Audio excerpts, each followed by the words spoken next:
বন্ধুরা welcome to PP ক্রিক zone. বন্ধুরা আজ আমরা কথা বলবো ঋষভ পান্থকে নিয়ে। ঋষভ পান্থের এই লাগাতার খারাপ ফর্মের জন্য কে দায়ী সে বিষয়েও আলোচনা করব।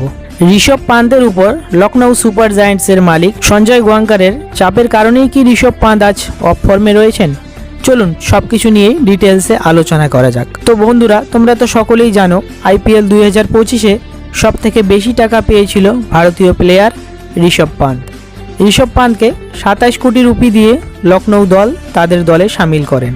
লখনৌ টিমের ঋষভ পান্থের কাছ থেকে আশা ছিল সে বড় বড় ইনিংস খেলবে, কিন্তু ঋষভ পান্থ গত 4 ম্যাচে মাত্র 19 রান করেছেন, একটি ম্যাচেও ভালো প্রদর্শন করতে পারেনি।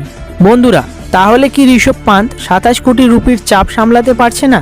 ঋষভ পান্থকে সর্বোচ্চ টাকা দিয়ে কিনে কি ভুল করেছে লখনৌ টিম?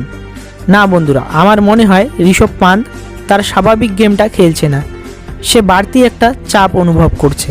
ঋষভ পান্থের শুধু একটি ম্যাচে ভালো রান আসলেই সে তার ন্যাচারাল গেম খেলতে পারবে।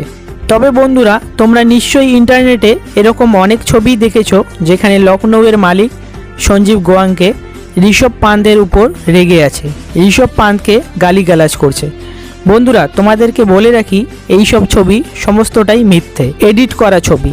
KL রাহুলের সাথে এরকম একবার হয়েছে, সেই ছবিগুলোই এডিট করে দেওয়া হচ্ছে। বন্ধুরা তোমাদের এই বিষয়ে বলে রাখি, লখনৌ বনাম মুম্বাই ম্যাচের আগে সঞ্জীব গোয়াঙ্কে মিডিয়া রিপোর্টে জানিয়েছেন পান্থের জন্য 27 কোটির বেশি খরচ করতে রাজি ছিলেন। IPL এর ইতিহাসে সবচেয়ে দামি ক্রিকেটারকে কিনেও প্রতিযোগিতায় শুরুটা ভালো হয়নি। তবে এখনই ঋষভ পান্থের উপর আস্থা হারাচ্ছেন না মালিক সঞ্জীব গোয়াঙ্কে আরও বলেন, যখনই আমরা জানতে পেরেছিলাম যে পান্থকে রাখবে না দিল্লি, তখনই ওকে ধরে দল সাজানোর পরিকল্পনা নিয়েছি, কারণ আমার বিশ্বাস ছিল পান্থ একজন দারুণ নেতা।